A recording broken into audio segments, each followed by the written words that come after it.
Sup, nerds? It's basketball. Welcome to Horse, a basketball podcast about everything except for the wins and losses. My name is Mike Schubert, and I'm joined by my trusted co-host. Us recording the interview portion of this episode earlier in the week to everything happening in the NBA the next day, allowing for a perfect full court press today. It's Adam Amawala. Adam, how's it going? It's going well. I have to say that was a really shrewd move on your part. When we recorded the interview on Monday, I was like, should we just do a full court press? And you're like, no. Let's wait and see what happens. And then everything happened. But that also means that because of the ongoing horse curse, we're going to finish recording this. And then as I tweeted to ourselves the other day, LeBron is going to get traded to the Pistons. So... You know, it could happen, but we have so many things to discuss in Full Court Press that we got to just get right to it. So let's go to the Teal Memorial locker room. Teal is ready for the discussion of the things. Someone did ask, I guess it's been like hundreds of episodes since we've explained this. Someone's like, who is Teal? Teal was our first producer level patron. And when Teal could no longer support the pod anymore, we decided to name the locker room in memoriam after them. But they aren't dead. Sure. So we always would say, Teal is still alive, which formulated into now just compliments for Teal, because after hundreds of times of saying someone isn't dead, it starts to sound like you did kill them yourself. No, they're well. They just go to a different school. You don't know them. Yeah, you don't know them. Yeah, they're from Canada, but Teal's not from Canada. But anyway, let's go to the Teal Memorial locker room. You know who's hanging out in the Teal Memorial locker room and is having a good time? Our producer-level patrons. It's our producer-level patrons. And shout out to our producer-level patrons. Polly Bird, Kendra Hadley, Salvatore Testa, Siobhan Ellsbury, Don't Go Chasing Taco Falls, Bang, Bang, Roast Beef Debris, How About Them World Champion, Denver Steam Nuggets, Anna Reed, Steph Curry for 3 for Dayon. Rest in peace. We'll talk about that briefly, but very sad situation for the Warriors. Hi, Trish, Nicole Shepard, Chase Underulo, Mr. Bubbles Plays Ball, Naked Rachel, Josh Isn't Rich, Sidney Crosby is a Vampire, Chelsea's Cousin, Ginger Spurs Boy, and Balls to the Walls. Nice. You know what else is nice? Having a sponsor. Having a sponsor is great. And our sponsor for this episode is Tab for a Cause. If you go to tabforacause.org/horse, you can install it in your browser. Every time you open a tab, you get heart. You can then take those hearts and decide what charity Tab for a Cause will support. And then they raise money, because sometimes when you open a tab, you'll see tiny little ads in the corner. But the money that they raise goes to charity, which is pretty cool. And Adam, I know that you had a recent tragedy where your computer wasn't working. You had to restart it. You lost a lot of tabs. Have you recovered? I lost Have you all of bounced them. back and like overcompensated? Are you at like 100 tabs now? I mean, I have bounced back in such a big way that I now have 21 tabs open. You know, you're making up for lost time. I have 4 open. But I need them. I need and they them, are all Michael. for this episode of Horse. But you can go to tabforacause.org/horse, get that installed. Just takes a couple of clicks. It's really easy. And the backgrounds that they show you when you open up tabs are really nice and pretty.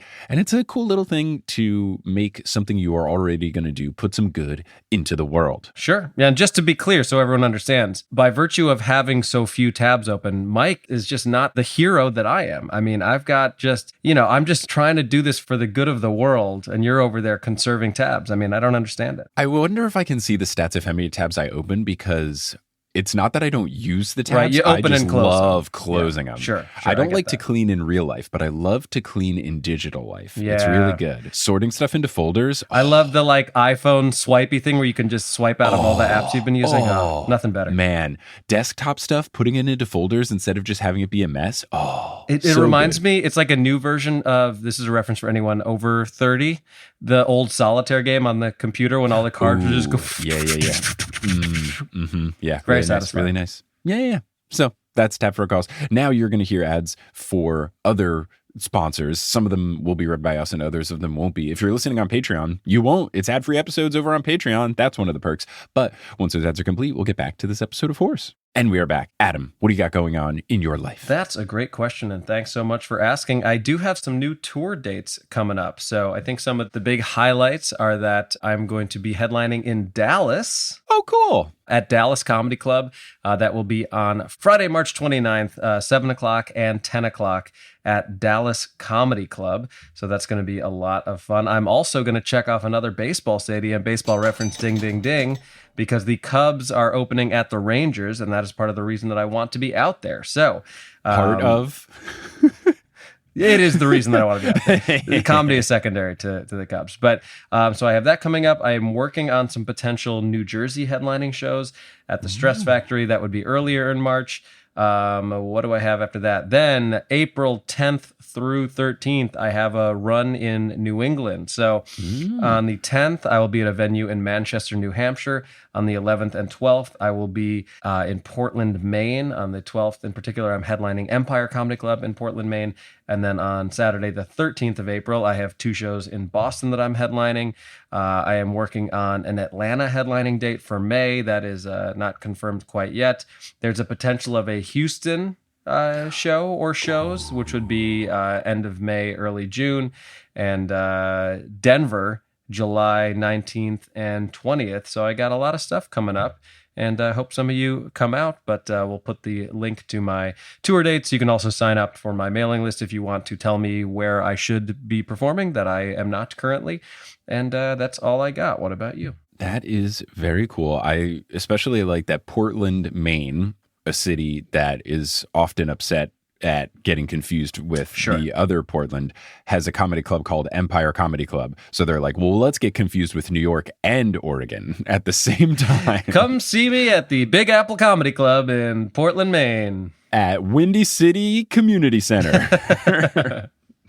So for me, it's all some of the same stuff that I mentioned. Florida shows in February, as well as Phoenix, Arizona, and then the 2 shows in North Carolina in March. But we sold out that Denver show on February 18th. But then we added an early show on February 18th. Since it's on a Sunday, it was like, yeah, we can do a 4:30 p.m. show. So if you want to go to that show, you can. If you already have tickets to the later Denver show, you can still go to the early show. I'll do 2 different things at the shows. So you could go to one show, grab a bite to eat, and then go to the second show. And just spend your whole Sunday with me. Yeah. So you can get tickets podcast to doubleheader. All the shows. Look, it's football season will be over because it's the Sunday after Super Bowl Sunday. And I know there's people, probably not our listeners, that spend entire days watching terrible sports. So why not spend an entire day laughing your butt off in Denver? But you can get tickets to all the stuff I'm doing at Schubs, schub.es/tour. There you go. All right, with all that complete, I think we should get into full court press, unless we have a pressing NBQ&A, but there is so much full court press stuff to cover. I'll tell you what, I do have an NBQ&A, and it's going to be brief, and it will lead into the first item of our FCP, aka full court press. This question comes to us from Erica. The subject is Women's March Madness question, and the question says, hello, I'm living in upstate New York, and some of the Sweet 16/Elite 8 women's NCAA March Madness games will be played in Albany. There's no way to know who's playing here yet, but any teams/players I should look out for. While I'd love to see Iowa and Caitlin Clark, I think they'll be playing out west, and I will just have to wait to see her with her pro team, whoever that may be, probably Indiana, but we'll see. Thanks, Erica. So I am admittedly not a huge college basketball fan, period, men's or women's. I looked it up a little bit. I don't know exactly which teams are going to be playing there, but just to give you a frame of reference, here are some of the top teams in the country. I had the tab open and closed it, for goodness sakes. Let's find it. All right, so the rankings are as follows. South Carolina is ranked first, and that could be a team that you might see because presumably if they divide it that way, the East Coast teams would play in Albany during the Sweet 16 and Elite 8. Other teams you might see, Kansas State, I guess, is kind of a toss-up. Iowa even, I don't know if Iowa would be West or East. I'm not really sure how they determine that. NC State is ranked 7th. UConn, who's, perennially a very good women's and men's basketball team, is ranked in the top 10. So those are some of the teams that you might see. My short answer to this is I think you should go regardless. And that's some of the fun of going to a March Madness tournament. It's something that I've always wanted to do just because I think it would be interesting. It's to just buy one of the day passes and just go sit there and see who you end up seeing. And you can also leave when you want. You can go get food. You don't have to be super stressed about who exactly you're watching play. But even though we don't necessarily love college basketball in this podcast, I will say that the intensity of those games in March Madness, when it is lose and some of these people's basketball careers are ostensibly over, the stakes are very high and that makes it very compelling. So I would say if you have the money and it's reasonably affordable and you're around, buy a ticket now and it's like a grab bag. You might see some great matchups, you might see some not as great matchups, but you're going to see some pretty high level basketball. The other thing that you can do if you want to save even more money, because a lot of these people will go and try to see their team do well, and then if their team gets eliminated, they will just kind of sell off their tickets for the next round and then fly home early. That's how I got to go to that most famous ever championship game in Houston, the Villanova game winner game. I don't think I realized you were at that, the Villanova UNC game. Yeah, I was there because my mom's boss, who is also her friend because they work at a small company, he is a big Nova guy. So they came to Houston and they were like, hey, can we come through? They stayed at our place. It was fun, him and his kid. And they went to the Final Four game. And Nova won. Whoever Nova was beating lost. And some guy was like, oh, I don't want to go to the championship game here, and sold his tickets in like the upper deck for like, $20, just like get rid of them. So some guy sold pretty decent tickets to my mom's boss and his friend for like $50 each. And they were like lower area seats. Yeah. The dude just wanted to get rid of them because he didn't want to see teams he didn't care about in the finals. So then my mom's boss and her son gave us their tickets, which were like pretty far up, but they just wanted to like be there, and they just offered them to me and my dad as like a thank you for letting us stay with them and everything. So we were like, yeah, sure. So me and my dad went, just being like, we don't care, but this will just be fun. And then it was the greatest college basketball game that has ever taken place, and it was cool. Very and cool. Yeah, I like, so A, you can go to the round before, probably get some cheap tickets by some sad people, but B, it does also allow for something fun at the game, because I agree the intensity of the game is fun even if you don't care. It's like going to a hockey game for me. Like, I don't know anything about hockey, but it's fun to watch it live. I can't watch it on TV because I find it boring, but in person it's exhilarating. But the other thing that going to these games allows for is elite people watching, because half of the arena will be so sad after the game, and it's hilarious because all of these people were resting their happiness on the shoulders of 18-year-olds, which is just not a smart decision. And you can have some fun time of being like, look at all these sad people. Resting your happiness on the shoulders of 18-year-olds. I mean, who do you think you are? Leonardo DiCaprio? You see what I did there. We're having fun. Amazing. Cool. Yeah. All right. So yes, let's lead into Full Court Press now and get it like the news, because there's a Caitlin Clark thing that you had mentioned that I was unfamiliar with, because I don't watch college basketball at all. And the Storm don't have the number one pick. So I'm not on Caitlin Clark watch. I'm on, please, I hope Caitlin Clark, whatever happens that makes her want to stay for the 5th year that she can stay, I hope that happens. Like, sure. I hope Iowa very depressingly loses in the finals on like a missed layup so that she has to stay. That's what I'm praying for, which I know is cruel, but I'm a Storm fan. So what are you going to do? So what happened was Iowa, the team that Caitlin Clark plays for, they lost a close overtime game to Ohio State. Good. They lost 100-92 in overtime.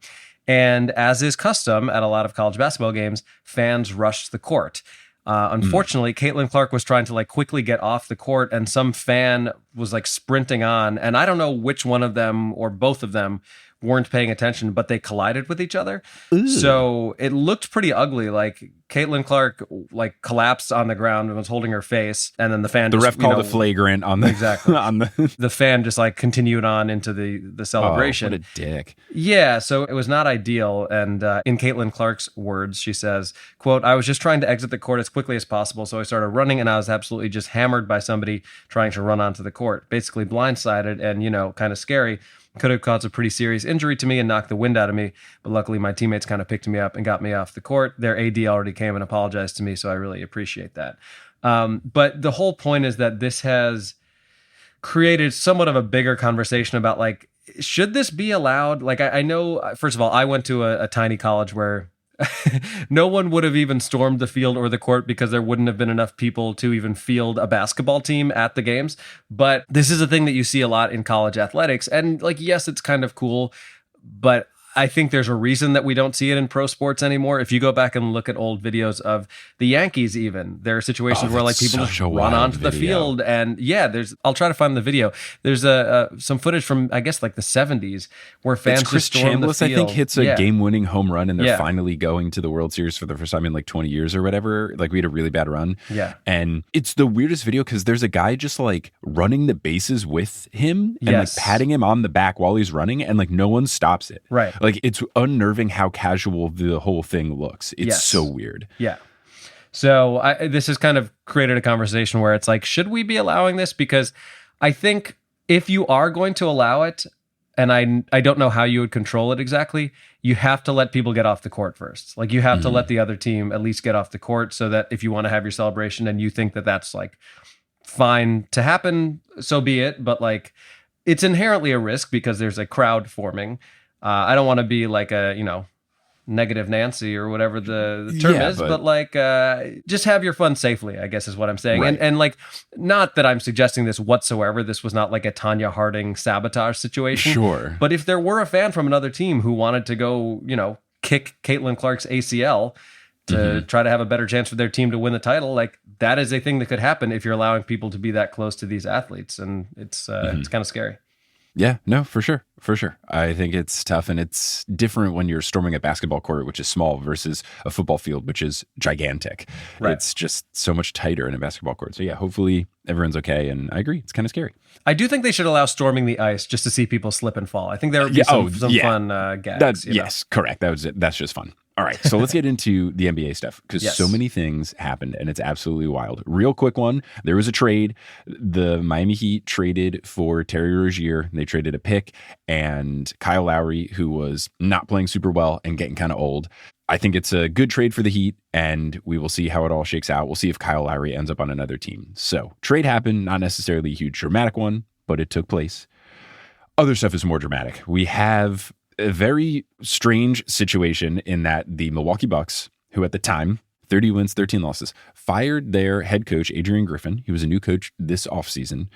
And a lot of people are like, oh, whoa, they were doing so well. They were second in the East. But like, if you watched the Bucks games, like, the vibes were off. And I knew that something was going to go down, because last week I watched the Bucks barely beat the Pistons, and that's not what you want. I think that is what got this dude fired. Like, I think the nail in the coffin was like, we beat the Pistons by 8 points. That's not enough points. Yeah, they also lost in the in-season tournament. They got blown out, I think, by like 40 points by the Cavaliers. And I think, as confusing as it is to look at a 30-13 team and say, like, why the heck did they fire their coach? Their feeling was like, we're going to be good in the regular season regardless, but we need a coach who's going to get us back to the NBA Finals and competing for another championship. And they just didn't think that Adrian Griffin was the guy. The other thing about it is Terry Stotts, I believe his name is, who was a coach in Portland for many years. He was brought in to be an assistant coach to help with the kind of Damian Lillard transition, as it were. And I don't know if he was fired or he quit, but like right before the season began because of... He quit because there was a practice where the coach kind of like called out Terry Stotts publicly in front of everyone. And Terry Stotts was like, I don't need this, and just left. And like, that was a huge red flag of the vibes, but also like great self-worth knowledge by Terry Stotts to realize, I'm a multimillionaire and I'm getting older. I don't have to deal with a toxic work environment. I'm going to get out of here. For sure. But yeah, I also think it's something, and you will have seen this in other instances of like super teams, where it's more important that like the vibes are good as opposed to like the coach being super solid. You see this a lot with like LeBron teams, where it's a thing that mimics this is when LeBron was on the Cavs and they brought in David Blatt, and then they fired David Blatt and brought in Tyronn Lue, and then they won the title that year. Little different because Tyronn Lue turned out to be an incredible coach and like now has proven himself to be a really solid coach strategic wise. What makes this Bucks situation different is that they replaced their coach with Doc Rivers, who's not good. Noted successful playoff coach Doc Rivers, who, yes, he coached the Celtics to a championship in 2008, but beyond that has had just a brutal track record in the playoffs with the Clippers, with the 76ers. I also think a good comp for this would be former coach, now incredibly annoying commentator Mark Jackson, who was replaced by Steve Kerr. And it's like, yes, obviously the Warriors had a very good team, but I would say for sure they don't have the success that they do with Mark Jackson at the helm rather than Steve Kerr. So I guess perhaps he holds more weight in that locker room. He's more respected by the Giannis's of the world and the Dame Lillards of the world. Personally, I feel like there were other routes that they could have gone if they didn't think Adrian 100%. Griffin was the guy. But, you know, I guess we'll see how it turns out. What's funny is the people that they were considering for the job this offseason were Adrian Griffin, who apparently Giannis like wanted the most. So, you know, it's kind of like when you blame LeBron for some of the Lakers things, you kind of have to put it on Giannis. I'm also sure Giannis is a big reason why they fired the guy too, because he had made some complaints about the coaching and the defensive schemes. But the other candidates were Nick Nurse, who is now coaching the Sixers, and they're doing very well. So seems like that could have been a choice. And then also Kenny Atkinson, who is a very like X's and O's, get the most out of the team coach. He rose to fame because the Nets at one point were like really not looking like they had a good roster. This was right before they had the KD Kyrie team. And then he put together just like an incredible season where they had a fun run, made the playoffs, all this kind of stuff. He's been an assistant coach in the Warriors, and he's turned down other coaching opportunities on bad teams for like the Hornets and stuff. But both of those guys, it's like, man, would have been nice to hire them. Yeah. But they go with Doc. I wonder if that's just like a vibes guy. I will be interested to see what the contract is. Because if it's like 1 year, it makes more sense. Because then you can kind of see like, it's halfway through the season. We don't care as much about the X's and O's. We need someone who knows how to deal with star players. Then it makes more sense. But if they signed Doc Rivers to like a 4-year deal, that would be that is the case. Bizarre. Is it a 4-year deal? It is. He signed through the 2026-27 season, so that would be, what is that, 3 or 4 years for $40 million. Oh my, okay. That's stupid. That's stupid. But the real winners are all of our ears, because now Doc is no longer on ESPN and we don't have to hear him go like, oh, you know, when I was coaching the Celtics. It's great that we don't have to hear it anymore. It's not I don't know. It's not on Blake. I don't know. So I'm glad we don't have to hear that anymore. I did an impression of an impression when we did our interview with, I'm sorry, I'm forgetting the real name of Sally Tamarkin. Sally. About how Jamie Foxx's description of Doc Rivers is that he's simultaneously inhaling and exhaling. Like, that's how he speaks, which is very funny. Other than maybe Avery Johnson, I can't think of someone with a more annoying voice who has done television. But let's do a quick transition here. I just want to mention this very, very briefly because I brought it up in our patron shout out. But it was a very, very tragic situation for the Golden State Warriors. They had to postpone a couple games. One of their assistant coaches, Dejan Milojevic, I think I'm pronouncing that properly, passed away very suddenly at 46 years old. And it was like during a team dinner where this guy had a heart attack, was not able to recover and passed away. So we'll post a link to a tribute that the Warriors did for him, but obviously a very sad and like shocking situation. So condolences to obviously everybody who was affected by that loss. Yeah, for sure. So there's some other fun stuff to end on funnier moods. First off, Jimmy Butler has announced that he is working on a country album. It has been stated that he's a big country fan in the past, but he says he has accumulated about 60 songs for the project, and his goal is to record 200 songs in total. That feels like at least 182 too many. Maybe 200 too many, if I'm being honest. I don't know, but I wouldn't put it past Jimmy Butler to have a bunch of songs that are just like 30 seconds long, where it's just like all jokes, where it's just him doing tiny little country things of like cold beer, and then that's the whole song. So I don't know. Well, he's more of a cold brew guy than a cold beer guy, but that's true. Yeah. Ooh, I wonder if, I would not put that past them to name drop Big Head Coffee into the song. Wake up, Big Head Coffee. Is it a serious pursuit or is it like a joke thing?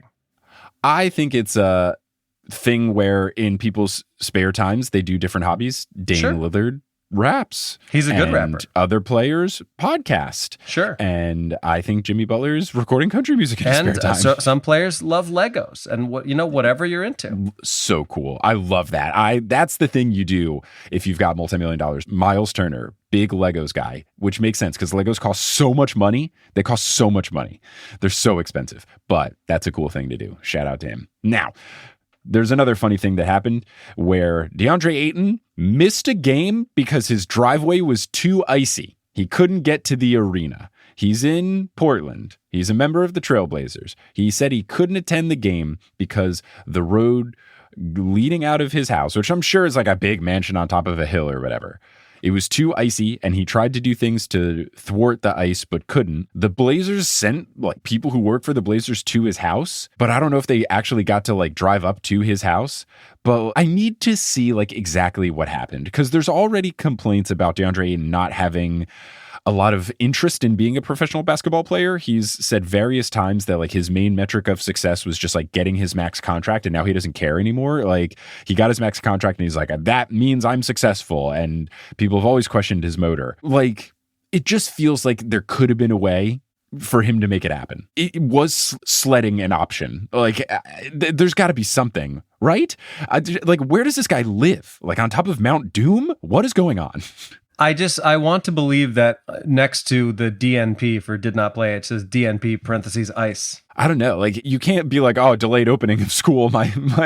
Listen, it's no joke. And I saw some videos from Portland and it looked pretty dangerous, but like if everybody else can get there, you can get there. And it's not like he said, hey, I don't feel safe driving. And they were like, tough shit, come in for the game.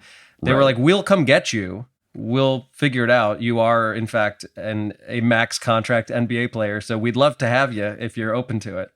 Yeah, I would have to see his house and everything to know exactly how ridiculous it is, because it feels ridiculous. He's worth so many $1 million. It feels like he could call up the city of Portland and be like, can I have a personal salt truck for my driveway? And they'd be like, yes, Deandre, and we can do that. I don't know. Or get some skates, man. Skate and Ayton. Yeah. Yes. Amazing. Final thing. There was a day where Joel Embiid erupted for a ridiculous stat line, 70 points, all these other things that like no one's done since Wilt Chamberlain, which is always a trademark of a really solid game. 70 points, 18 rebounds, 5 assists. Wild. That happened on the same night as Karl-Anthony Towns had his career high of 62 points. And the Towns thing was interesting because at halftime he had like 44 points. So you know, okay, this is a big one. The Timberwolves were playing the Hornets, and they're a bad team. And the Sixers were playing the Spurs. They're a bad team. The Sixers beat the Spurs, and Embiid had a really solid game. The Timberwolves, and I watched the second half of this game, the Timberwolves slowly let their sizable lead against the Hornets wither away because a combination of Cat trying to force stuff and people trying to force Cat getting these points. And then also apparently players at halftime noting how well Joel Embiid was doing and trying to let Karl-Anthony Towns do better than Joel Embiid. The phones should not be in the locker room. That is so weird to me. That is the weirdest thing to me. Like, talk about getting your head not in the game. But all the players, like, because Cat and Embiid have a little bit of a beef, they were trying to get him to outshine Embiid, and then they lost the game. Like, Cat went for a game winner at the end. He did get fouled, but like he drove into 4 dudes, and it was a mess. So it's like hard for the refs to see when there's just a big clump of humans. It was a bad shot. Like, he did get fouled, but it was a bad decision, and they ended up losing the game in really embarrassing fashion. And it like Cat had to get benched during the fourth quarter. Like, that's not great when you have 60 points and you're getting benched because you're not playing well.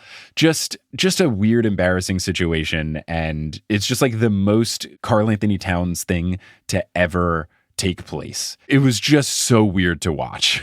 Yeah, and Embiid clearly trying to send a little bit of a message to Victor Wembanyama, his opponent that night. Let him know where he's at. Put him in his place for now. And I'm sure Wembanyama will have a great career, but he is not that guy yet. He is not. And the Spurs are certainly not that team. Our condolences to Spurs fans out there. But fun stuff from Embiid, silly stuff from Cat, and that is the end of Full Court Press. Get it like the news. But now for the rest of this episode, we have an interview, a very fun interview with someone who has basketball history, unlike any other we have had on the podcast before. It's JB Ball, and we have a fun conversation with him. So let's move on to that chat. All right. Yes, we are here joined by a good buddy of mine. I believe I first met him about 10 years ago. We were both at the Laughing Skull Comedy Festival in Atlanta, Georgia. He's a hilarious dude, very, very talented comic and writer. He has worked with Kevin Hart quite a bit. You can also check out his latest special, It's My Privilege, on YouTube. It's doing great. JB Ball is in the house. JB, how's it going, man? What up, what up? What's going on, dude? Best last name in the business, Adam Mamawala. Never mistaken it. I appreciate Never gotten it wrong once. Super proud of that. I hope you can spell it as well. You know, I'm not going to ask you to do it now, but it is. No, it is in the it's Zoom, an easy one to spell. Like, you can actually sound it out and be like, oh, that was actually right. Holy shit. Yeah, it's very phonetic. It's the volume of A's. I think the volume of A's really throws people. It's the banana a lot effect. of times people will add a second L. I don't know where it is banana. Yeah, it's just that where they go like, okay, how many times am I like stuttering? Am I stuttering or pronouncing it correctly? As a person who's been to Hawaii, who loves Hawaii and who's tried to read Hawaii street names, your name, wildly easy. Oh, yeah.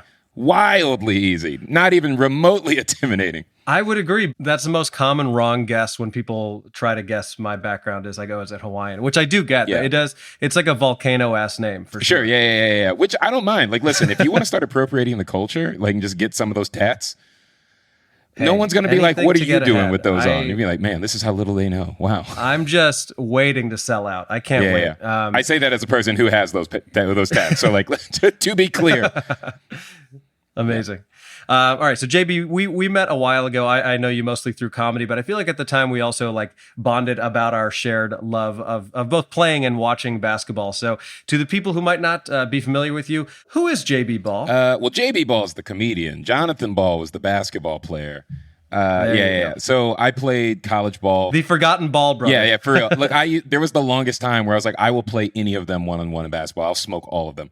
And then my argument was this. And to be clear, I really like Lonzo Ball, so I don't want him to take that personal. But the other two, I actually think I'll beat. The thing about it is, it's not that they aren't talented. They are talented, and I am a fan of theirs. So to be clear, I'm not really shitting on them. My argument is, I've played longer. I do actually know more. They have more ability, but I have more knowledge. One-on-one, I would beat those guys. The problem is, I wouldn't be able to play again the next day. That's the difference. There's something to that within basketball that people don't understand within the culture of the sport. Sometimes youth is useful because of your ability to recover. It's not that you're the best player on a given night. It's that you're a more reliable body, right? So you can look at players who are in the latter years of their career, and while they can't do athletically some of the things they used to do when they were younger, they understand positioning and savvy to a level that the younger players don't. And that's how they can elongate their careers, right? Jamal Crawford was never the most athletic person, but he was almost always one of the most clever. He could just get you off position enough to exploit you. Paul Pierce has never been one of the most athletic people at his position, but he understood how to put you in positions where your athleticism counts for nothing here, right? It's I'm getting you off beat just enough to exploit you. And that's the thing about like savviness that veterans have that the younger players don't. And I think young players are so prideful that they don't understand that if they just like paused for a sec, they could learn this thing and then exploit it while they're so athletic. So when I say like I'm capable of beating those guys, I'm talking about out-savvying them. I'm not saying I'm going to jump higher or run faster. I'm saying I am more efficient in the things that I understand than they understand so far. So I can exploit a shortcoming. It's kind of the like old Jordan versus young Jordan commercial, the you reach, I teach sort of vibe. It's that. I get that. Well, now that you've made this bold claim, let's bring in our special guest, LeVar Ball, the father of the Ball Bring him in. brothers. He's got some words for you that I wish. Dude, if LeVar is Tyson Fury, I'm Francis Ngannou. All right? Give me the title shot. Talk all your talk. Deep cut. And then everybody's going to be like, oh my God, there's really not that big a difference between these two. Like, I'm telling you. I think one of the things that's most frustrating to me as a lifelong basketball fan and former basketball player is that when you have an understanding of the game and the way it like truly works, you'll realize how many people don't. And they're the loudest ones in the conversation. And so most of basketball fandom is coming from people who don't know anything about what is actually happening or what they're really watching, which is why there's fandom. Like here's a weird theory, and I'm curious where you're at on this.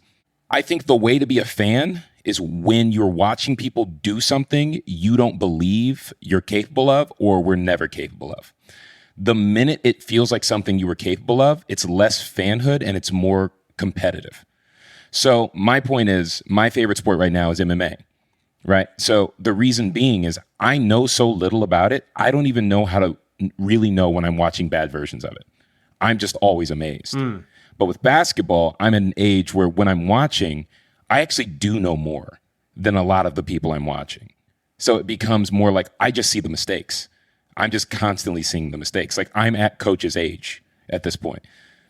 So it's like, yeah, you may have more ability than I had at that age, but I understand the things that you don't know. So you don't get how bad you're playing.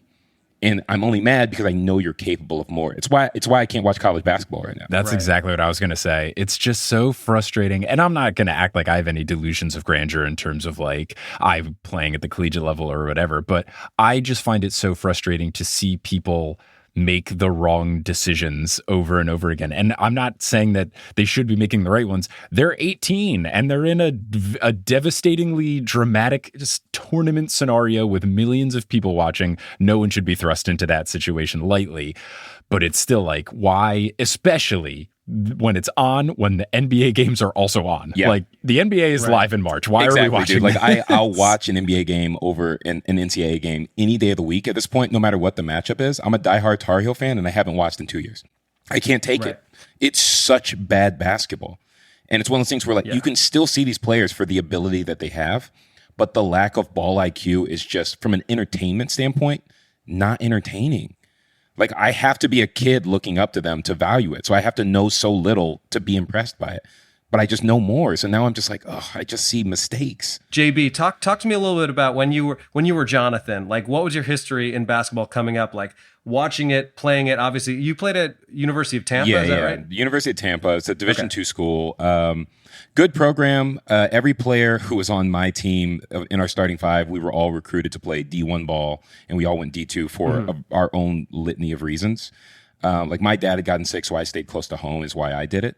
And then I just got comfortable, so I stayed. So it was one of those things where like that sort of marked the end of like my journey in basketball because I chose to stay, and it's just harder to progress from a D2 school. Not that it's impossible, but the path just violently changes in terms of your trajectory of perception and what levels you're going to have to come up at to prove yourself before you're taken seriously. So I used to really make waves like in the pro-am in the summer, because in the pro-am in the summer, that's when the NBA players come back to town. That's where they play to stay in shape. All the college players are back in town. You could only, I don't know how the other pro-ams worked, but ours was you could only play if you had at least a year of college experience. So there was a certain level of skill set that you were playing against. And the NBA style of ball is so different from the college style of ball in terms of how spacing works on the court. So when I played NBA style of ball, there was so much space for me to exploit as an explosive player that it was just so easy to score. And in a way that it just wasn't in college, because in college, you're going to see so many compact lanes. Like one of my biggest gripes with college basketball is how many contested runners you will see shot, which is basically like, if for those who don't know, that's like if you drive in the lane and it's congested with a bunch of players, and as you're running, sprinting, moving fast towards the basket, you will just kind of float a shot up one-handed while it's contested. It's a shot that they literally never practice, and it's probably one of the most common shots in a college basketball game. It happens at least 20 times a game. So those are 20 wasted possessions of a bad shot that no one practices. But it happens because the style of game kind of dictates it does. And these kids don't have the discipline to seek another shot, to go like, that's a low percentage shot, like let's seek something else, and that's technically a higher percentage shot. So it's almost like 20 possessions a game are wasted in college basketball with just watching this ridiculous shot, right? In the NBA, you see that like maybe 4 times a game, 5 times a game. It's just almost eliminated from the game. So you're just getting more quality possessions. There's still other mistakes, but that's a big one. So yeah, so like... But you grew up, I assume, like with dreams of being in the league. I had every expectation of being in the NBA. Like it was so bad that I was like, I didn't even care about dating, because I was like, oh, I'm going to find my girl like when I get to NBA. You know, I'm going to be rich and desired and successful, and that's when someone's going to like make themselves known. You know what I mean? And then like I got to 23 and I'm like, oh, I got to read some books, man, because I am I am not great. But yeah. So I played at the University of Tampa. Is a Division II school. We had a great squad. I was Defensive Player of the Year for I think my junior season, and had some notable games. Scored a... Who would you compare yourself to? Like what type would you say you were? Similar, not exactly the same, but John Wall is a pretty good comparison for my body type and a lot of the ways that I would impact the game. John Wall is definitely, he's faster than I am and more explosive than I am vertically, right? So like I could do variations of all the dunks he was doing, but I would do worse versions of those dunks. You know what I mean? So he'll do a windmill, I'll do a windmill. Let me just jump in here to say that I have seen, both videos and like in person, like JB can get up. Yeah, there was a time. I'm just going to say, like, we'll share some videos. Okay. You'll have to send us some links, but I was known as like a high flyer. Much like John Wall, did you ever do Dougies before the game and have weird old white men on radio stations just like yell at you for their whole career? No. I mean, like, no, that's fine. So like, I'm not a big dancer. So like, I remember when he came out for his like not March Madness, but his Midnight Madness, and he was doing the Dougie. I was just like, this is insane. The confidence that this kid has is like bananas. I remember one time I won a dunk contest. It was like my freshman year for our Midnight Madness. And like my big dunk was like, what's it called? Where you, if in soccer, like if the ball is between both of your legs and you kick it up from behind. Oh, like, the rainbow. Yeah, like so I rainbow alley-ooped it to myself and then dunked it back. That's cool. It was pretty sick. I never completed it again. It was the only time I ever pulled it off. So good timing.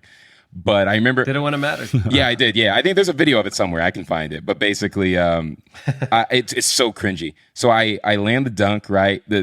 The arena go like not the arena, but the gym goes crazy, right? Everybody's losing their mind. I'm getting like carried off the court. I walk over to my coach and then I just like lean in. He's just sitting there with his arms crossed. And then I lean in his face as if like he had somehow disrespected me.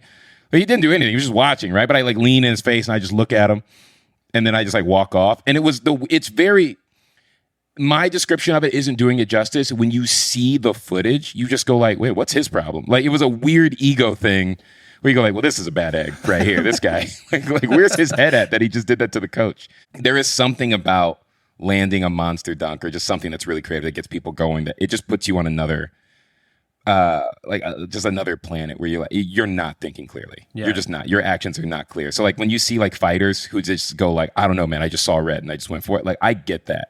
Right. You think back and you're like, I don't even understand why I thought that was a good idea. Like I don't even know what my reasoning was. Now, when you talk about being recruited D1, where are some of the places that you were LaSalle, that you considered Lehigh, going? Columbia. Those were the big three for me. So it was still Lehigh, where CJ McCollum went. Yes. Right? So that's one of the reasons why I love CJ McCollum, because like one of the things I looked at Lehigh with, I was like, can you really do it from there? Or is it just like you're a D1 school, but you can't? And then CJ came after me. I was like, well, apparently you could do it from there, man. All right. So I really do like CJ because I think he capitalized in a place where I had an insecurity. And I really admire him for that. Like I look at what he did and how he conducted himself, and all of his interests are my interests in terms of journalism and broadcast journalism and what he's doing. That's all the stuff I was interested in doing. So I really just feel like I watched a braver me succeed. You know, like I don't want to like give myself false laurels. Like I was truly scared to put myself in that situation, and I bailed. Right. You know, my dad got sick, but I also used it as an excuse. Right? Why didn't I leave the next year then? Mm-hmm. You know. So that was an insecurity in me where I just wasn't ready, like mentally. Like I wasn't a person who could take advantage of a situation like that. But it was cool to see somebody not long after me come in and do that exact thing. So I really do love CJ in that way. Same for Damian Lillard, like at Weber State. Like when you listen to the stories about his draft workouts, I am so beyond inspired by that kind of stuff of like, that's just single man work ethic, crazy, just like what. They had every reason to overlook him. And every workout story you hear, they had no reason to deny him. Like he gave them nothing. Anything that was asked, he did it in overabundance in a way that you're like, Jesus. There was a player, do you remember this guy? This is kind of in the weeds, but was it like Shabazz Muhammad or something like that? Yeah. I remember this guy? Muhammad, yeah. Okay, so Shabazz Muhammad, for those who don't know, he was like the top prospect of his year. They had him play in the McDonald's All-American game for all high schoolers, and he dominated everybody. And the biggest thing they kept talking about was his motor. It was like his ability to just get back in there, get back in there, get back in there. Like, you know, if we're both jumping for a rebound and we've got to jump a second time, he could just get up quicker. He's just ready. He could just explode that much quicker. And then we found out that he was older than everybody and that he had lied about his age. Right. And then that's why Shabazz like fell off. Right. We're like, oh, he's 24. Got it. Right. Yeah. But in that same regard, that's them talking about the motor of a big man. You really don't hear them talking about the motor of guards much. But I feel like that's the exact thing that was helping Damian Lillard stand out in those workouts. When you listen to the story of those workouts, it was kind of like how grueling they were and what he was able to deliver at what rate and at what pace and at what like level of just like veracity. You're like, Jesus, what guard can do this? It's fun when those kind of things come out, whether it's Dame, and this also, people talk about Steph and his infamously very hard workouts, where it's like Draymond Green tried his workout and threw up after 20 minutes or whatever. Steph. And then punched somebody for no reason. So angry. That's how hard the workout was. But it's funny because when you normally traditionally talk about players being like, oh man, he's cooking the defender, it's usually like crossovers or dunking on someone or something like that. But then it's also fun to hear people now, especially on podcasts, even on his podcast, when they're talking about like JJ Redick, people will be like, I hated guarding you because you were just running the whole time and I couldn't breathe. And it's so cool. Which is funny because that's what JJ did to other people. So it really is funny that JJ was like fed up with his own thing. Like there was a guy who was doing that's it what better. I'm saying. I'm saying people are saying it to JJ. I'm saying like it's fun to hear people on JJ Redick's podcast podcast, tell JJ Redick, I hated guarding you, because like if you talk to like a casual fan, no one would be like, who's the hardest person to guard in the league? No one's going to say JJ Redick. But some players are like, he's the worst person to guard because he just runs all the time. So to hear someone like Dame or Steph do the same thing. Well, look at Reggie Miller or look at Steph or Rip Curry. Hamilton. Exactly. Like that's the thing. That's what they said. So there's an evolution of like there's that. So I think that's something that should be talked about more in terms of when you're saying like who is this player in the mold of, right? So we're going like Jordan was in the mold of Dr. J, and then Kobe is in the mold of Jordan. And like, what's that evolution, right? And then like LeBron is in the mold of Magic Johnson, right? Anthony Hardaway was in the mold of Magic Johnson. You could argue Lamar Odom was in the mold of Magic Johnson. Like, so we're seeing that progression towards LeBron and so on and so forth.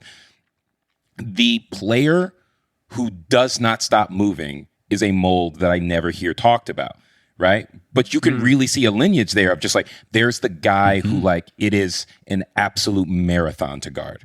The idea is that he is never in front of you. The idea is that you are always moving and you're trying to evade these obstacle courses of screens and crazy footwork and super fast releases. Like, and I think JJ is of that.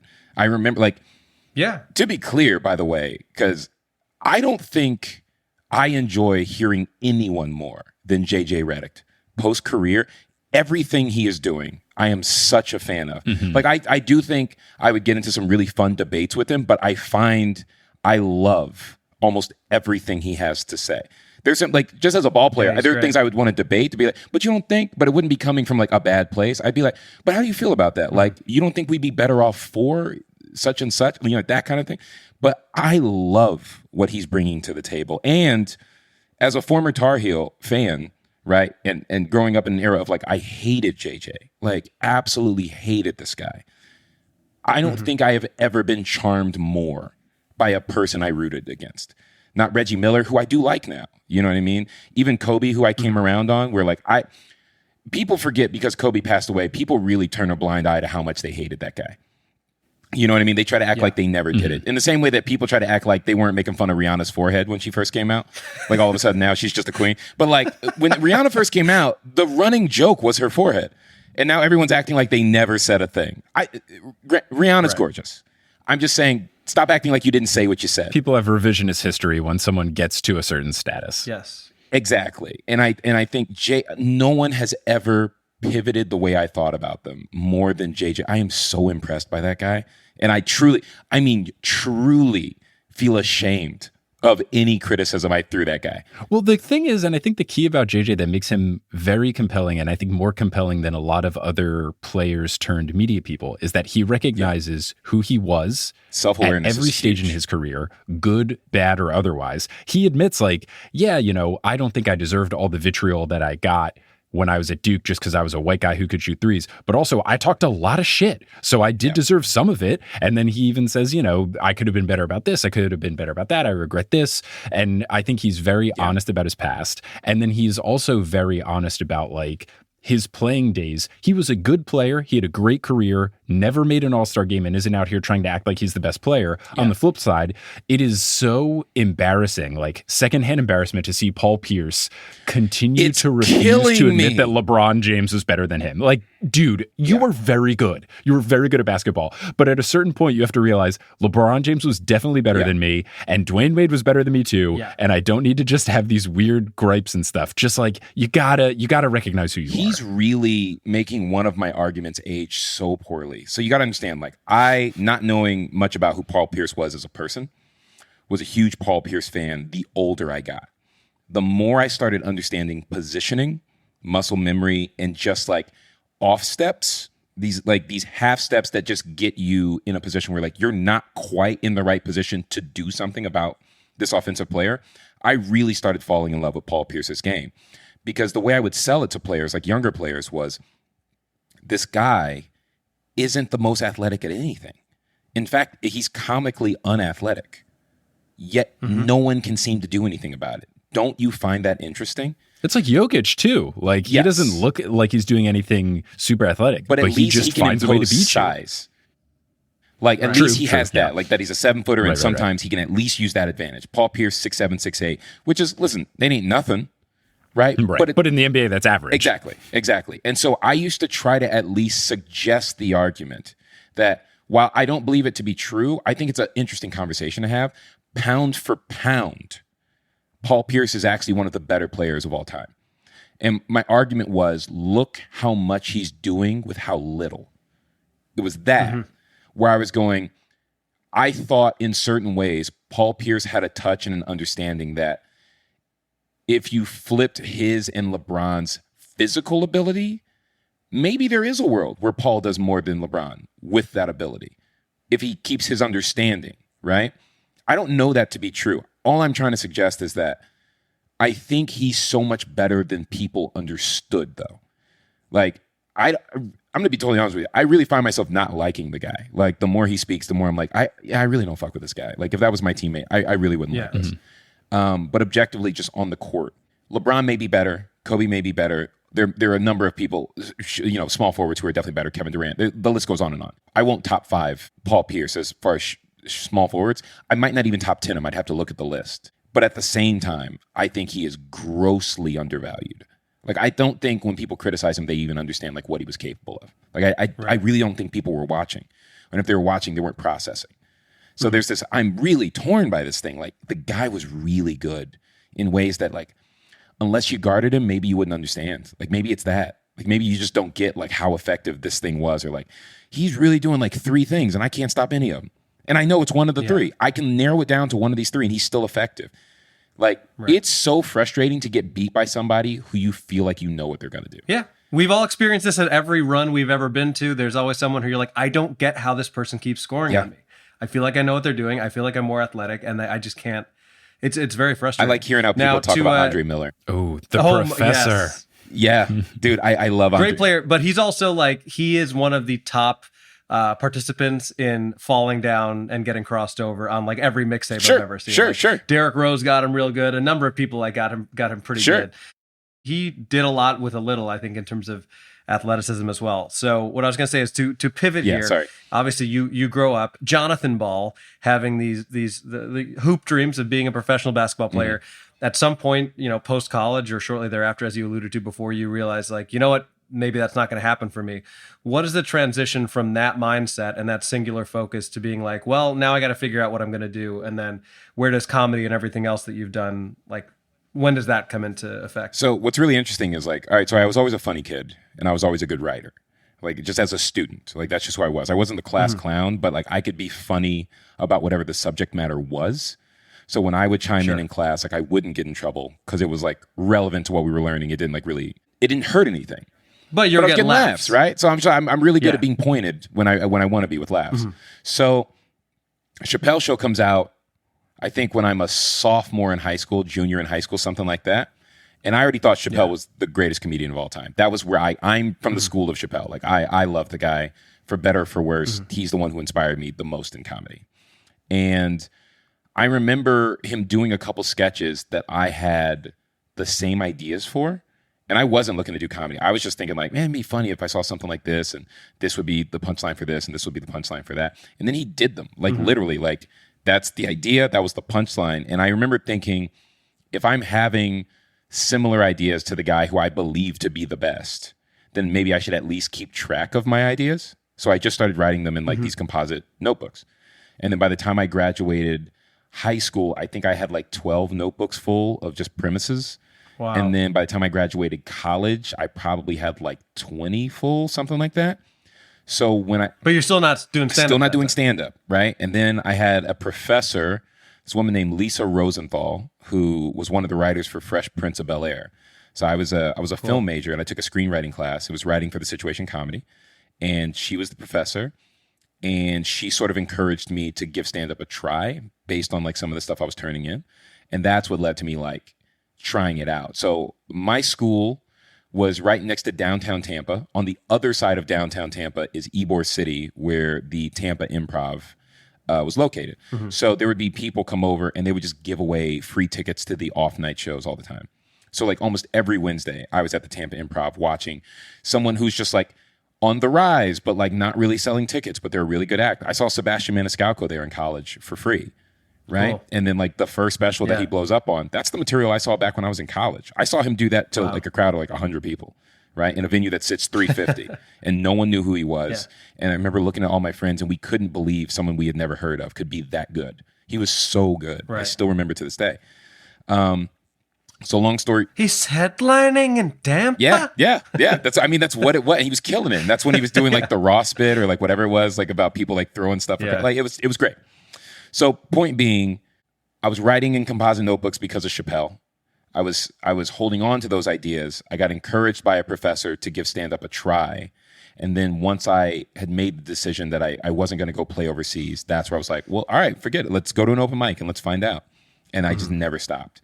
Like and would that have been a route for you? Like, did you have offers to play overseas? Yeah, I could have played overseas. I just didn't want to go that route because it was one of those things. Like, I get homesick easy. Like, even when I'm on the road in the States, I cannot wait to get home. You know, and I'm having a good time, and I'm still like, I just can't wait to get to my computer, my bedroom, my video game. Like, I really like being home. I just do. So yeah. Was the countries you were going to be headed to, where is it like not predominantly English speaking? Like, would it have been super isolating? Yeah, absolutely. Every single country was like not a mainly English speaking country. And when you looked at the trajectory of like how I would have had to work my way up over time, there was this belief of like, am I capable of being an NBA player? Perhaps. But the road there is so long that I'm not interested in it. You know? I mean, we're talking like my road there may have taken 4 or 5 years. Way too long in my head. Like my pride, my ego wouldn't let me do it. Best case scenario. Yeah, that's like in best a case. world where everything works out. Exactly. I don't suffer an injury, and like I get to showcase in the way that I'm looking to. The shots drop. Like Adam Sandler happens to be at your game. Yeah. Right. That's all we need. I'm playing in boots that are untied, and I'm guarding some guy in front of a crowd. And my biggest thing was how cold it was out there, and that dude was shirtless. I was like, is no one going to address that? There's no way. There's no way he's making that happen. But yeah. I looked ahead at the path, and I just went, look, man, I love basketball. I know I'm good. I just don't feel like I have this to prove. Like I didn't feel it. And one of the things that really burned me about basketball is in college, I really learned to hate my teammates, and I didn't in high school. But I felt like, so some of my best friends came from the basketball team in college, but also some of the people I hate the most were also on that team. And I remember losing the love for the game because I was at the whim of people I didn't like and I didn't trust. And so the game can never be how I saw it because I can only control but so much of it.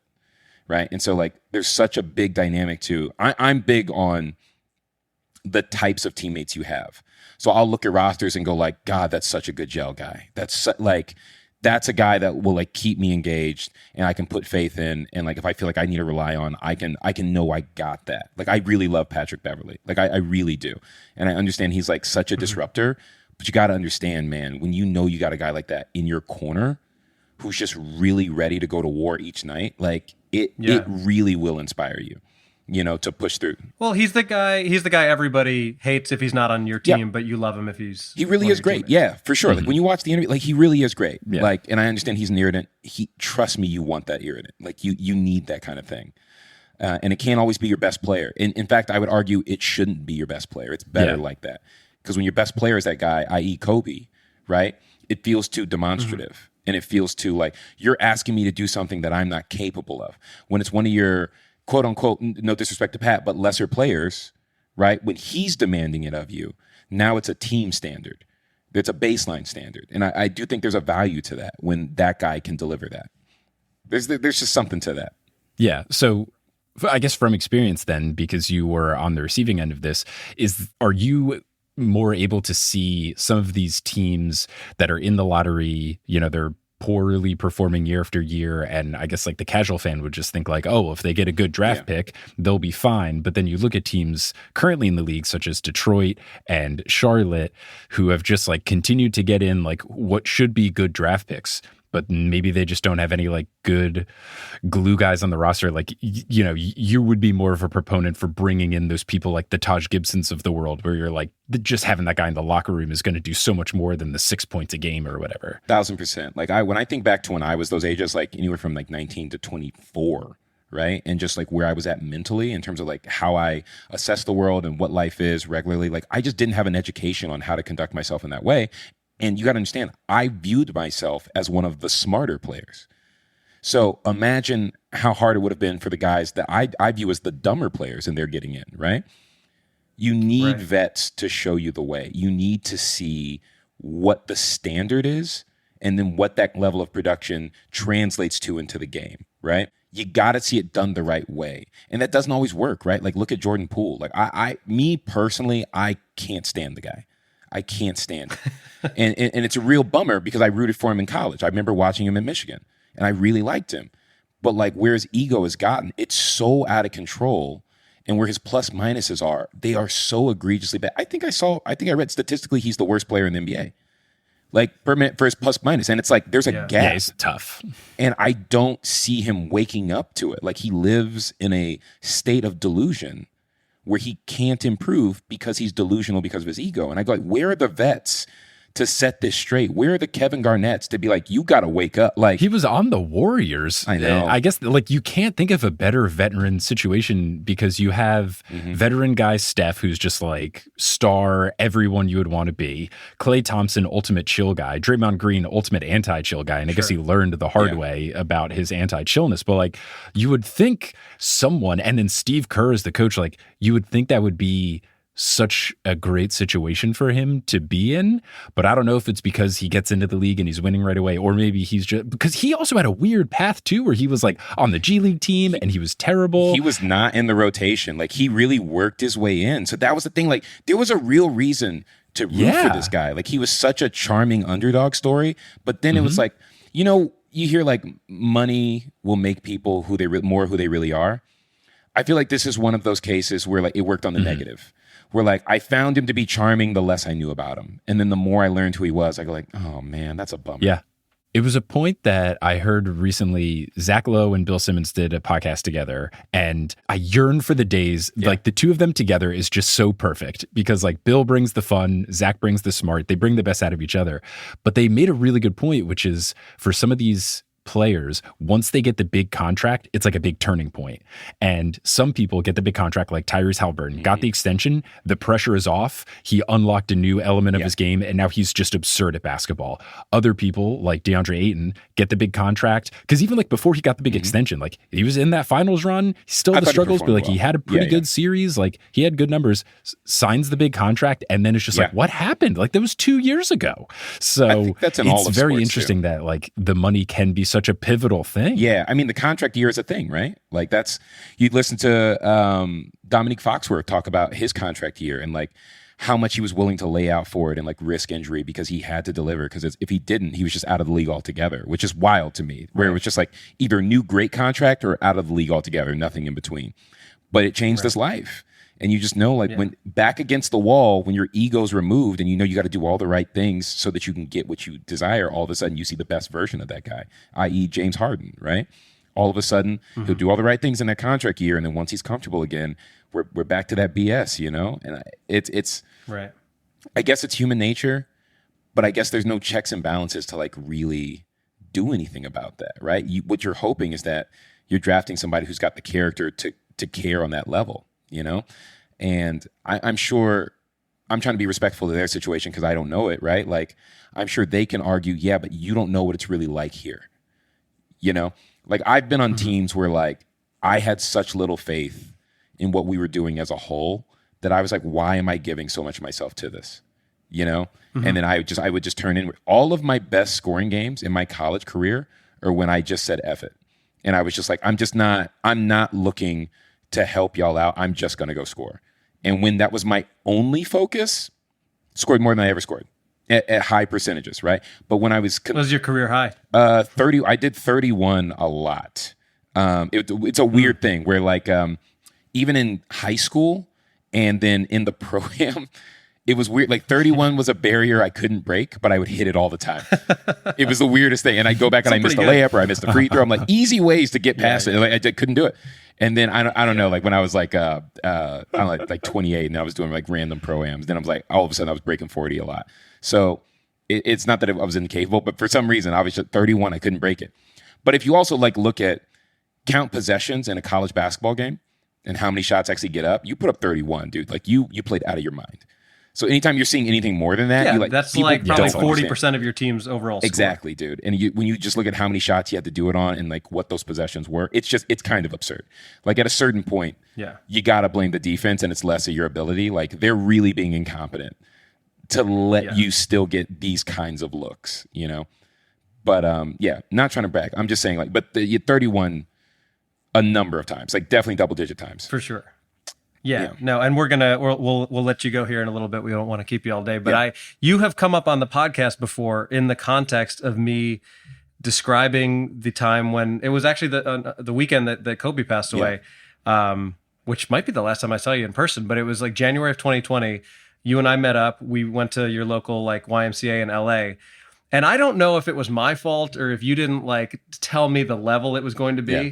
But I got out on the court and it was immediately clear that I had no business out there. And like, I'm a reasonably good basketball player. If I'm running with a bunch of comics, like I'll be one of the better players. Yeah. But I maybe scored once and then I just got yelled at for a long period of time for like not being in the right place and switching on screens. Well, because I'm used to playing with people who like, they're not going to fight through a screen. So I just switch automatically and that's not how people play. At some point, I think I just sat and just watched you run with these guys. Yeah.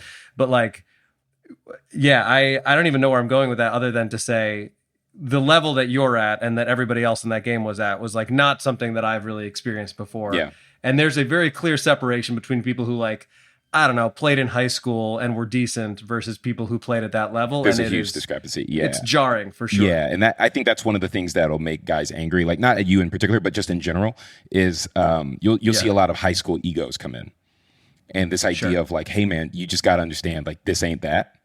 And that stuff that you got away with in high, like I could go to high school right now and average 50 plus, right? It's the amount that they know is so little. They don't even understand how they could be exploited. I'll tell you a great story. When I was in high school, and this is when I've already signed, I'm a college recruit. I've signed my scholarship. I'm the scholarship guy, big blah, blah, blah, right? Our assistant principal was a guy named Mr. Glover. I can't remember I think his first name is Kent, but I can't remember that for sure. Mr. Glover played basketball collegiately before there was a 3-point line. All right, just to give you some context as to how old he was at the time. He's an old guy. We played student faculty basketball game. I'm getting Mr. Glover. You know what I mean? I've heard all these stories about he's leading scorer at this, that, and the third. I think he played at Kent State or something like that. This dude who was easily in his 50s probably put 45 on my head as like the star player in the county. Like, and it was so casual with the most basic moves. And I never forgot, he told me something. He said, the thing about you is you have ability and you have no idea what you don't know. You're not hard to read at all. And I mean, he must have put 12 threes on me. And I'm talking about, I'm there for them. It's not like he lost me. I just can't do anything about it. But it was such a wake-up call of like simplistic, like, he just knows how to body me and I can't get around him. And this isn't a huge guy. I was probably 6'2", 6'3" at the time. He's probably 6'1", 6'2", but in his 50s, doesn't play anymore, you know? And it was just, I could never get close enough to the ball. I wasn't strong enough to really move. I was probably like 175 pounds tops. And it was such a crash course in like, I know you think you're good, but it's because you're playing against nobodies. When you play against somebodies, we see all that's nothing to us.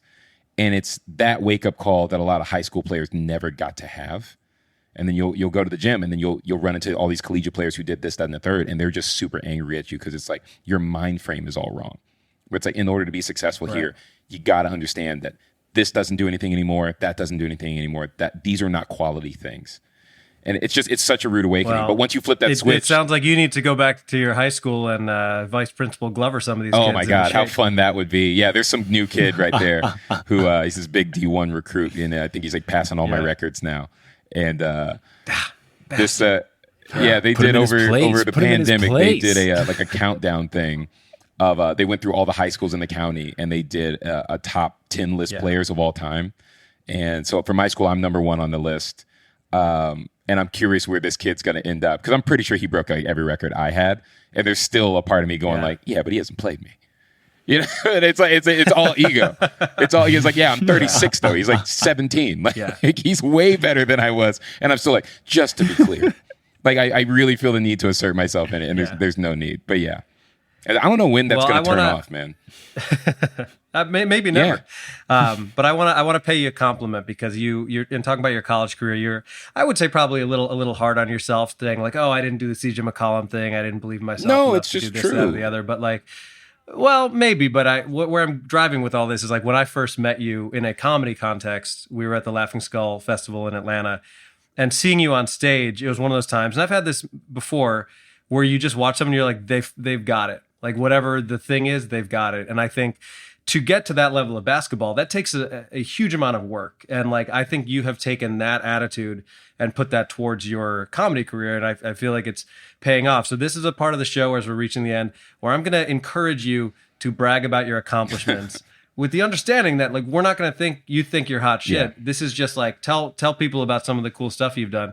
And even some of the ways you've like involved basketball in that, like the LeBron Jordan, Comedy Central GOAT debate, all that stuff. So what I will say is I do think you are onto something in that I think I transferred my work ethic from basketball to comedy. And I have found myself in conversations with other comics sometimes where I am shocked at how little work they are willing to do versus how much their expectation is. And it's really hard to run into people who are as hungry as you in certain places. Or like, if I will work hard, but if I fall short of something, I'm not discouraged. I just kind of look like, okay, but what kind of work was this person who beat me doing? I go, okay, I got to match that. I got to figure out how to exceed that. So it's always like you find who's the new muscle in town and how do you compete with that muscle? You know, it's very, I don't know if you've seen Afro Samurai, but I love the concept of it. Whereas like there can only be one number one and you would wear the headband of the number one and all these fighters come chasing your title of number one and you have to always stay ready to prove yourself. Right. And I do think there's something to that. When I was in Florida, I won Florida's Funniest Comedian in like 2014. I think I'd been doing stand-up for 4 years at that point. And one of the things I noticed that happened was once I had won that title, anytime I did a show anywhere in Florida, all of the local comics in that scene would come out and they'd be like, all right, let's see if this guy's actually that good. Like they would come out with such negative energy and they'd sit in the back of the room and like wait to be like, see, this whole thing's rigged. He's not good. And like every time I would prove him wrong. And by the end we would be talking to be like, okay, I see why you won that thing. That was really cool how you did this, that, and the third. It was nice to like win people who showed up. Well, you got a target on your back. Yes, but that was the point, right? And I think if you work conscious of that, you're going to find a better you, whatever that ranks you ultimately, whatever, like comedy ain't a contest. But as a way to stay motivated and just obviously just keep progressing, I always identified with that sports mentality of like, there's always something to work on. There's always a new wrinkle. I really like when Bill Burr was talking about special to special, he always just tries to add a new skill set. He just wants to like get a laugh in a way that he's never gotten a laugh before. And that really spoke to me. I really love that. And the idea of hearing somebody who's that accomplished still looking for ways to get better. That's the same stuff we celebrated Kobe for. That's the same stuff we celebrated Michael Jordan for. That's the same stuff we celebrate LeBron for. Like adding the new wrinkles is what makes you great. And they stayed humble even while having the wildest egos that have ever existed in the game. You know, there's just something to that I appreciate. And I think stand-up as a whole requires you to have a disproportionate ego. Like we can play it humble as much as we want. We can still be a man of the people and the everyman, right? But it's absurd to go like, you know, pay whatever amount of money, get a babysitter, come out, make me your plans, and I'm just going to be on stage, no props, no nothing. I'm just going to talk to you for this length of time, and you're going to be grateful for your night. Like when you break it down like that, it really is such an egotistical bet on yourself. So we can act humble or try to sell that we are humble, but you have to understand innately we are not, right? On some level, we are like, watch this. On some level, we're going, you know what I mean? Like there's a braggadocious element to it. So I think approaching it like an athlete really does help you ultimately find success and kind of tap into what makes you so great at your way of doing it. It's gotten me some great opportunities, you know? I've been on Comedy Central multiple times. I've been on MTV. I've been on Peacock. I've got to write for Keenan and Snoop Dogg, and I got to do my special, which is going great. JB, where can people find you? What do you want to promote and plug on the way out of here? Yeah. If you guys can, please check out my special. I talk about my basketball dreams in there a little bit, amongst some other things. I almost named the special Jason Terry, by the way, which is a deep cut basketball thing. If you watch the special, you will see why. Jason Terry was a very big deal to me. The special is called It's My Privilege. It's on YouTube right now. It's over 400,000 views in 4 months. It's going great. I would love to keep it running. If you look at the comments are like 95% like unbelievably positive. And then 5% from Jordan Poole. And 5% Jordan Poole's got a lot of burners, you know. But I do like how people are responding to it. That's where I go like, it's just about getting more eyes on it. A lot of people are watching and going like, I really do love this thing. So I do feel like I made something special, and I just hope people check it out over time. On Instagram, Twitter, it's at Ball for President. It's my last name, BALL, the number 4, and then president, which was a huge mistake because now they think I'm running political ads anytime I post. Yeah, so it's like a dick joke, and they're like, "You can't post political things," and I'm like, "In what world would this be a political post?" Like every election season, my stuff gets flagged. And then on Snapchat, it's ball jokes because I'm 13 years old. So like, if you want to follow me, I would nothing political about that. Not a thing. If you guys want to follow me, I'm about to be posting a ton of new content this year. That's going to be super fun, as well as some projects that I've got coming up that are going to be super dope. So yeah, man, just like stay in touch with me, reach out, come see my tour dates, and yeah, man, I can't thank you guys enough. This was great catching up with you guys. And Adam, let's play ball again. I don't even play anymore. But let's just pick a day. Look, I also want to get on this because on the flip side of Adam, I've never been in a basketball situation where I feel out of place. I would love to be in that situation because I played basketball and tennis in high school. I for sure was in tennis matches where like 1 point in, I'm like, well, this is not going to be a fun 6-0, 6-0. I don't deserve to be here. But I've never had that on the basketball court, and I just want to know. Like, even if it's just 5 minutes and I'm out. Mike's defensive intensity is Beverly-esque, and I mean that as I love that. No, I love that. Man, my one of my things is also like, even if you are not like offensively gifted enough to be on the court with these other players, if you bring a certain level of intensity defensively into the team, you will not be unwelcomed. Like people will go like, we know how to get what we need out of that guy. That's all positive energy. You know what I mean? If I run out there and my stats are rebounds and screens set, I'll take it. Dude, I'll take it. That is only appreciated. Because almost all the time, we have enough scorers. There's enough people who know how to do things, right? I've definitely talked about this on the show, but like, I think in our last episode, but like my big thing once I graduated from college and was playing pickup, I was like, I've learned if I play defense, more people ask me to be on their team and I sit less. So I just became a defensive nut. It's real, dude. It's because it's appreciated. People go like, that's one less thing I got to worry about. Yeah, we'll take that guy. You know, because there's always enough people who are like, I could score whenever. I just need somebody who doesn't take away opportunities for me to score. Yeah, or people not getting back on D so they can cherry pick and get a free layup. Like everyone hates that person. So yeah, my dream is NBA All-Star Game. I'm going to be the craziest celebrity who ever played in that, where they're going to be like, okay, we didn't know this was it. I got this mission 100%. Of if I get in that game, I will for sure be embarrassing the most famous person in that game. It will literally dunk on Bieber. Be my mission. Yeah. Unfortunately, at this point, the most famous person in the game will be like, oh yeah, Peloton instructor. Whatever, dude. Listen, man. Thanks, Axel Tupain. Great to see you out there.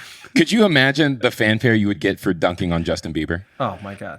Like, that's my theory. People talk about all these things with the All-Star game. You got to fix the dunk contest or whatever. We got to fix the celebrity All-Star game. Because we had like Nelly versus Justin Timberlake. We got to get the celebrity All-Star game. But Mike, respectfully, as an F-list celebrity, it feels so much more attainable to me now. I'm like, I only need like 2 more letters. I'm in that game, baby. Yeah.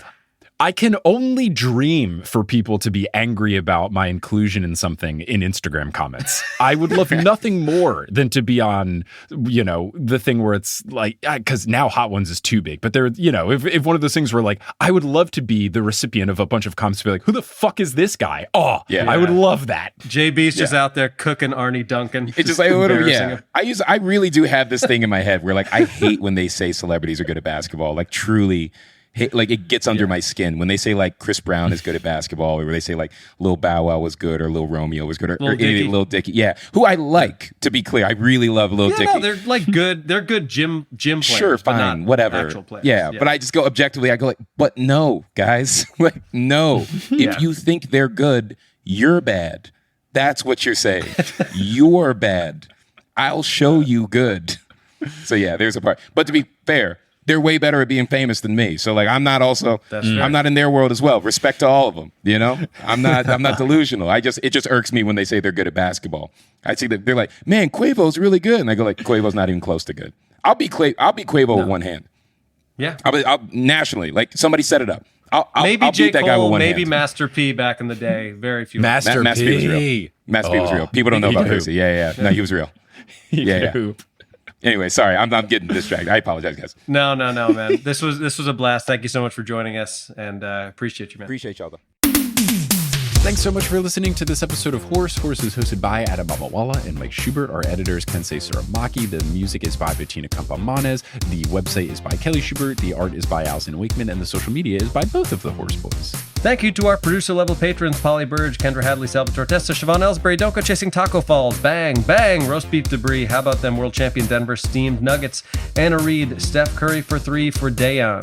Bang. Hi Trish, Nicole Shepard, Chase Underrula, Mr. Bubbles Plays Ball, Naked Rachel, Josh Isn't Rich, Sidney Crosby is a Vampire, Chelsea's Cousin, Ginger Spurs Boy, and Balls to the Walls. You can follow us on Instagram and Facebook at Horse Hoops and on Twitter at Horse_Hoops because Horse Hoops tweeted that Embiid had that many points, and one of the members of the Timberwolves saw that tweet. So out of retribution, they had to shut down the Horse Hoops Twitter account. I mean, that's basically inciting a riot as far as I'm concerned. That's not cool.